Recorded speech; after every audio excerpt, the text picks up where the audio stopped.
In mid-1906, the world was spinning between advancements and tensions.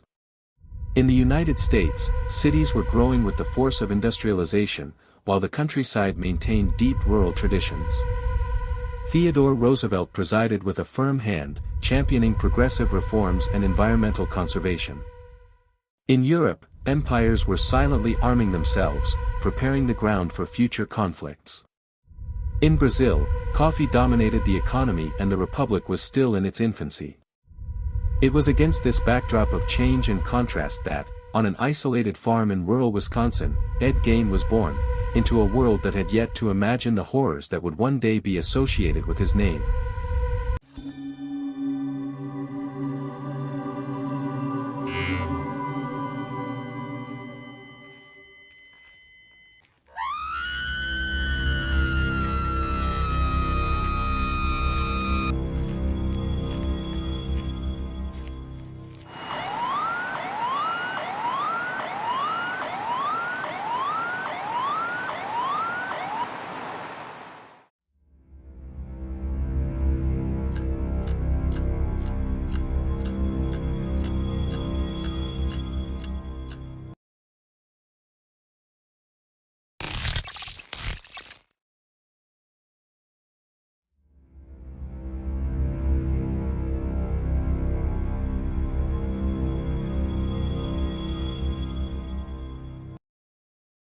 A small town in the American countryside. An isolated house in the countryside. Behind the dark windows, unimaginable secrets were hidden. When the police entered, what they found didn't seem real. Human skin masks. Furniture made of bones. Objects that looked like something out of a horror movie. But no, it was real life. This was the world of Ed Gein, the butcher of Plainfield.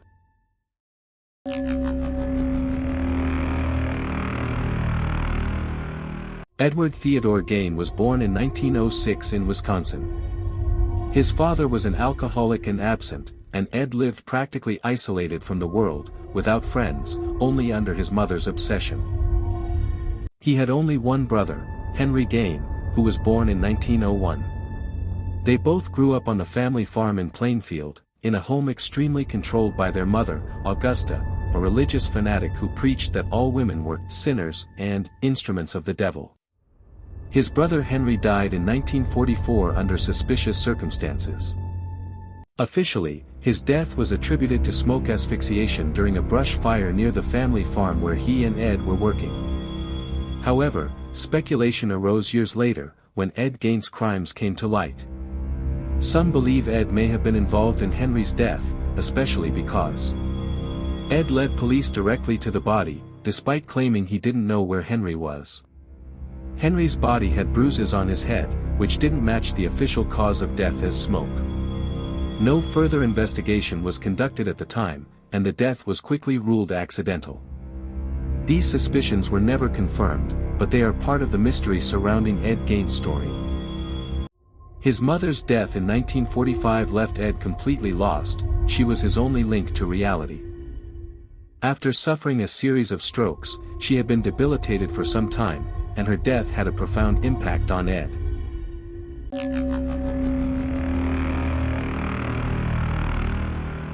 Without his mother, Ed became increasingly isolated. He developed an unhealthy fascination with death. He began visiting cemeteries at night and digging up the bodies of women who reminded him of his mother. In his home, he conducted macabre experiments. Clothes made from human skin. Masks made from faces. Household objects assembled from bones. Her intention? To create a kind of female costume, to try to transform herself into her own mother.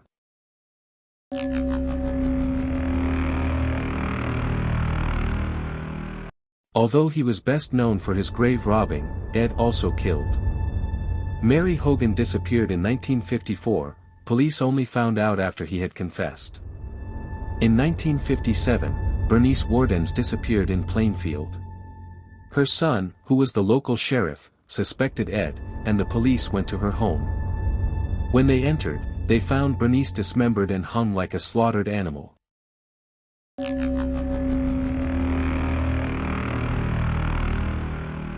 The scene looked like something out of a nightmare. Hanging masks of human faces. Chairs and lampshades made of fur. Bowls made of skulls. A belt made from human nipples. It was so shocking that the police officers had a hard time believing what they were seeing.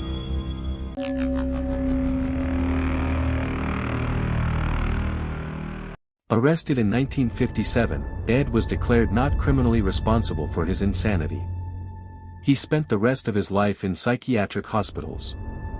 He died in 1984, aged 77.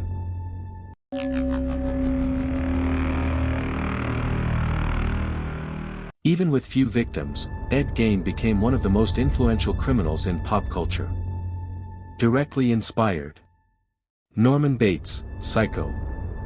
Leatherface, The Texas Chainsaw Massacre. Buffalo Bill, The Silence of the Lambs. The world of horror drew from Ed Gein's reality to create its most memorable villains. Ed Gein wasn't the serial killer with the most victims. But his twisted mind left its mark beyond the walls of his home, and spread through cinema, pop culture, and the imaginations of millions. One question, however, remains. Was he born a monster? Or was it his upbringing, his childhood, and his obsessive mother that shaped the Butcher of Plainfield? What do you think? Leave your comment and turn on notifications.